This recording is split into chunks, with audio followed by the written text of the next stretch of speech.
Сәлеметсіздер ме, қадірменді болашақ педагогтер. Сіздердің назарларыңызға цифрлы педагогика пәнінен мобильдік оқыту жетістіктері мен кемшіліктері тақырыбын ұсынамын.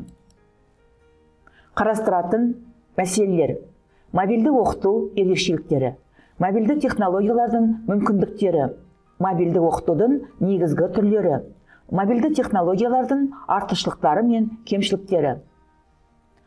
Ұсынатын әдебиеттер: негізгі әдебиет Бұзабақова Клара Жайдарбекқызы, Амирова Амина Слямханқызы, Маковецкая Анастасия Андреевна. Цифрлы педагогика. Тараз, 2022 жыл. Мобильдік оқытудың ерекшеліктеріне тоқталамыз. Мобильдік оқыту Learning деп аталады. Мобильді құрылғылар арқылы оқу мазмұнына қол жеткізудің жаңа тәсілді. Мобильдік оқыту ұялы телефон арқылы оқу мазмұнына қол жеткізудің жаңа тәсілі. Мобильдік оқыту негізінен сымсыз Wi-Fi желісі арқылы жүзеге асырылады. Ол өзгертетін оқу қажеттіліктерін қанағаттандыру үшін тез бейімделуі мүмкін. Білім алушылардың өздеріне қажетті қарқынмен және өздеріне қолайлы жерден тауып үйренуге мүмкіндіктері мол. Мобильді оқу құрылымының 4 деңгейін атап өтеміз. Бірінші деңгей мобильді оқу қолданбалары. Екінші деңгей мобильді пайдаланушыларға арналған инфрақұрылым. Үшінші деңгей мобильді хаттама, протокол. Төртінші деңгей мобильді желі инфрақұрылымы. Мобильді оқыту құрылымының деңгейлерін жеке-жеке ашып көрсетеміз. Бірінші деңгей мобильді оқыту қосымшалар деңгейі. Көптеген жаңа қосымшалар мүмкін болады. Және қолданыстағы электронды оқыту қосымшаларының көпшілігі мобильді орта үшін өзгертілуі мүмкін. Екінші деңгей мобильді қолданушыларға арналған инфрақұрылым деңгейі. Мобильді оқытуға арналған жаңа қосымшаларды құрастыру кезінде пайдаланушылардың мобильді құрылғыларының мүмкіндіктерін ескеру қажет. Үшінші деңгей мобильді хаттама, протокол деңгейі. Мақсат тұрақты және қолдануға оңай интерфейсті қамтамасыз ете отырып, қолданылатын желіні қолданбалардан жасыру болып табылады. Төртінші деңгей ұялы желі инфрақұрылым деңгейі. Қызмет көрсету сапасы негізінен желінің ресурстары мен мүмкіндіктеріне байланысты болады. Мобильді оқыту ерекшеліктерін атап өтеміз. Оқытушыға бағытталған модель және білім алушыға студентке бағытталған модель. Оқытушыға арналған модель. Оқытушыға бағытталған модель бірте-бірте білім алушыға бағытталған модельмен ауыстырылады және желілік ресурстардың анағұрлым кеңірек құрылымын қамту үшін тек топтық және қашықтықтан оқытудың шеңберінен шығады. Студентке бағытталған модель. Шын мәнінде ақпаратты ұйымдастыруға және осы білімді қол жетімдету үшін құралдарды мобильді оқыту және веб-сайттар пайдалану арқылы білім басқарылады. Білімді басқару бүкіл оқу қоғамдастығына ақпаратты жинау, мұрағаттау, жүйелеу, бағалау және тарату мүмкіндігін қамтиды. Бұл техникалық жабдықты қамтиды. Бірақ табыс негізінен білім алушылардың өзара әрекеттесуіне байланысты болады. Мобильді оқыту оқу әрекеті ретінде қолданылатын технология толығымен мобильді болғанда және технологияны пайдаланушылар оқу кезінде мобильді болғанда ғана нәтиже береді. Мобильдік оқытуды жалпы жұртшылық үшін жасалынған және білім беру жүйесінің қатысушылары ретінде білім алушылар пайдаланатын сымсыз және сандық құрылғылар мен технологиялар ретінде анықтайды. Мобильді оқытудың мақсаттары қандай? Мобильді оқытудың негізгі мақсаттары төмендегідей. Топтық жұмыс мүмкіндіктерін кеңейтетін ыңғайлы уақытта және кез келген жерде қарым-қатынас жасау мүмкіндігі. Білім алушыларға қол жетімді құралдарды пайдалануды оңтайландыру. Оқу үдерісін интенсификациялау. Әрқашан қол астында болатын материалды жинақы сақтау. Білім беру деңгейінің дамуының заманауи әлеуметтік тапсырысқа және барлық жерде мобильді құрылғыларды пайдаланатын білім алушылардың мүдделеріне сәйкестігі. Мобильді құрылғыларға сипаттама береміз. МПЕК мобильді оқытуға байланысты аудиовизуалды мазмұнды қысқарту мен жеткізу тәсілі үшін қолданылады. Wi-Fi интернет арқылы оқытушылар мен ресурстарға қолжетімді қамтамасыз етеді. LTE сервисі жоғары қосылу жылдамдығы мен деректерді қалыпты беруді қамтамасыз етеді. HTML форматындағы курстар мен презентацияларды заманауи мобильді құрылғыларды көруге болады. Сократив оқу орындарында сабақ үстінде тестілеу жүргізуге арналған онлайн сервис. Kahoot ол ойын түріндегі оқыту платформасы. Оны мектептер мен басқа оқу орындарында білім беру технологиясы ретінде пайдалануға болады. Quizzes ойын түрінде оқытуға арналған платформа. Ол кез келген оқу пәні мен кез келген жастағы адамға жарамды. Zoom платформасы. Бұл бейне конференциялар, вебинарлар және басқа да осыған ұқсас онлайн іс-шаралар өткізуге арналған платформа. Skype дүниежүзімен байланыс жасауға арналған бағдарламалық қамту. Microsoft Teams Microsoft компаниясы әзірлеген жұмыс кеңістігінде чат, кездесулер, ескертпелер мен қосымшаларды біріктіретін корпоративті платформа.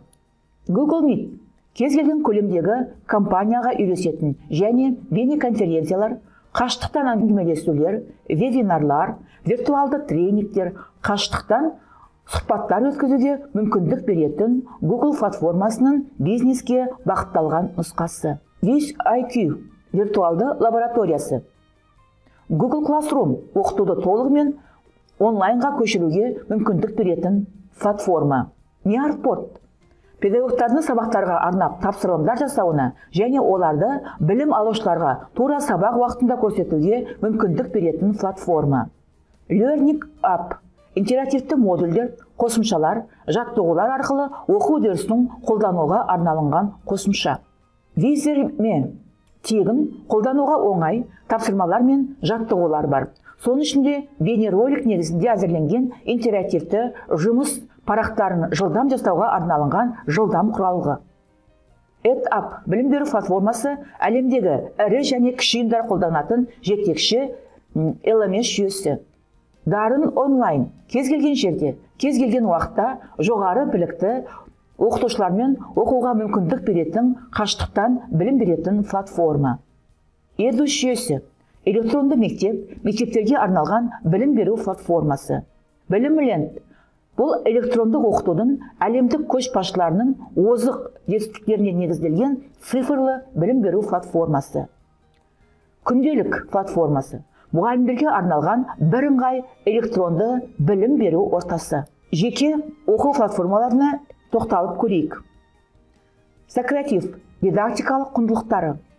Сократив оқу орындарында сабақ үстінде тестілеу жүргізуге арналған онлайн сервис. Осы сервис тез арада сөз жұмбақтар жасауға, дауыс беруге, сауалнамалар мен тестілер өткізуге мүмкіндік береді. Сокративтің дидактикалық құндылықтары төмендегідей. Білім алушылардың біріккен шығармашылығын артуы. Оқу пәнін өз бетімен оқуға мүмкіндіктің болуы. Оқу мәселесіне тереңдетіп кіруге жол ашылады. Орындалған тест, құрастырылған тапсырмалар сапасы тікелей оқылатын материалға байланысты болады. Kahoot оқыту платформасы. Kahoot ол онлайн түріндегі оқыту платформасы. Оны мектептер және арнайы орта жоғары оқу орындарында білім беру технологиясы ретінде пайдалануға мүмкіндік бар. Kahoot оқыту ойындары көптеген таңдаулары бар викторина болып табылады. Ол пайдаланушыларды белсендіруге мүмкіндік береді және ол веб-браузер арқылы қолжетімді болады. Осы сервисді білім алушылардың білімін тексеру үшін, сынып сабақтарында формативті бағалау үшін де пайдалануға болады. Kahoot оқу үдерісінде жаңа онлайн сервисін қолдану білім алушылардың жан-жақты дамуына, олардың уәждерін арттыруға, сондай-ақ педагог жұмыстарын оңайлатыруға ықпал етеді. Kahoot бүкіл интербелсенді әдістерді, сауалнама мен пікір-талас талқылауларды тез құрайтын құрал болып табылады. Quizzes бағдарламасы. Quizzes оқу түрінде оқытуға арналған платформа. Quizzes білім алушылардың оқу жетістіктерін бағалауға арналған интернет құрал.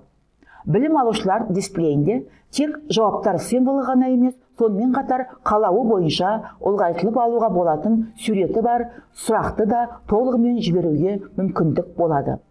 Жұмыс барысында топта білім алушылар зейінін алаңдататын еш нәрсе болмайды. Қалауы бойынша сұрақтарды көрсету үшін проекторды пайдаланбаса да болады. Барлық сұрақтар мен жауаптардың әрбір білім алушының дисплейінен және педагогтың компьютерінен де көруге мүмкіншілік болады. Мобильді оқытудың төмендегідей артықшылықтарын атап өтеміз.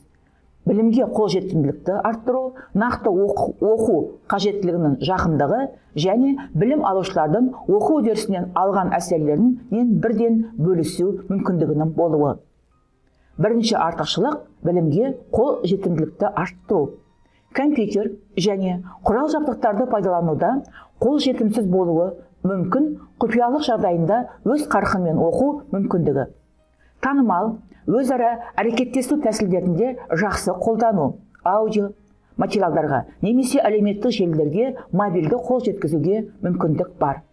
Екінші артықшылық нақты оқу қажеттіліктеріне жақындығы. Подкаст немесе тегін оқу материалдары арқылы қосымша ресурстарға қол жеткізу арқылы қызығушылықты қанағаттандыруға болады. Коммуникацияны қолдану. Үшінші артықшылық білім алушылардың оқу үдерісінен алған әсерлерінен бірден бөлісу мүмкіндігінің болатындығы. Мүмкін болатын оқу проблемаларын жақсырақ бағалау және диагностикалау. Әлеуметтік желілер арқылы немесе жеке эдвайзердің көмегімен тәуекел тобындағы білім алушыларға психологиялық қолдау көрсетуге мүмкіндік бар. Мобильді оқытудың төмендегідей артықшылықтарына тоқталамыз. GPS сияқты орынды анықтайтын мүмкіндіктер арқылы мәтіндік деректерді жазуға және оқу процестерін олар болған жерлерде түсіруге мүмкіндік береді. Белсенді оқытуға ықпал етеді. Тәлімгерлерге, тьюторларға және басқа оқушыларға қозғалыс кезінде де қол жеткізу мүмкін. Ерекше білім беру қажеттіліктері бар оқушылар үшін қолжетімділікті арттырады. Мобильді оқытудың негізгі төмендегідей артықшылықтарына тоқталамыз.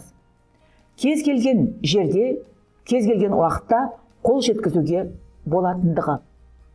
Мобильді оқыту интернет арқылы, ұялы телефон арқылы оқуға қатысты болғандықтан, оған әлемнің кез келген жерінен және кез келген уақытта қол жеткізуге мүмкіндік бар. Білім алушыларды жігерлендіреді. Зерттеу білім алушыларды қызықтыратындай етіп беріледі. Үлкен қашықтықты қамтиды. Мобильді оқытудың басты артықшылығы ол үлкен қашықтықты қамти алуында. Мобильдік оқытуда қашықтық мәселе емес. Білімді тексеруге мүмкіндік мол. Онлайн викториналар жасалынады және осы викториналарды жұмбақтарды шешу білімді кеңейтеді. Тек оқу материалынан басқа интернетте қолжетімді басқа викторина, бас қатырғыштар, бірнеше таңдаулы сұрақтардың және тағы басқаларды шешу арқылы білім алушы өз білімін кеңейтуге жол ашады. Осы ойындарды ойнау арқылы өз бетінше білімді тексеруге мүмкіндік бар. Тіпті IQ деңгейлерін арттыруға да мүмкіндік туады. Мазмұнның әртүрлілігі. Интернетте көптеген материалдар әртүрлі мазмұнда беріледі. Оның алуан түрлілігіне байланысты адамдарға қол жеткізу мүмкіндігі ашық. Қолжетімділік. Цифрлы оқыту стратегиясында мобильді оқытуды қабылдағанда тәулік бойы қолжетімділіктің бірегей артықшылығы болады. Мобильді оқытудың артықшылықтарына қарамастан төмендегідей кемшіліктерін атап өтеміз. Интернетті пайдалануға болады. Ол әлемнің кез келген нүктесінде кең жолақты қатынауды қамтамасыз ете алады. Мобильдік технологияны пайдалану адами қарым-қатынасқа қауіп төндіруі мүмкін және стресс деңгейін жоғарылатады. Немесе шамадан тыс жүктеме сезімін тудыруы да мүмкін. Мобильдік құрылғыларды барлық және пайдалану құпиялыққа және жеке қауіпсіздік сезіміне теріс әсер етуі мүмкін. Мазмұнның кейбір түрлері үшін алаңдатушылық, тым көп хабарламалардың болуы, интернетке қосылудың мүмкін болмауы кейде және экран өлшемі тым кішкентай болуы да мүмкін. Мобильді құрылғылар үлкен алаңдатушылық тудырады. Сондықтан білім алушы өзін өзі тәрбиелеуі қажет, зейінін тұрақтандыруды қамтамасыз етуі керек.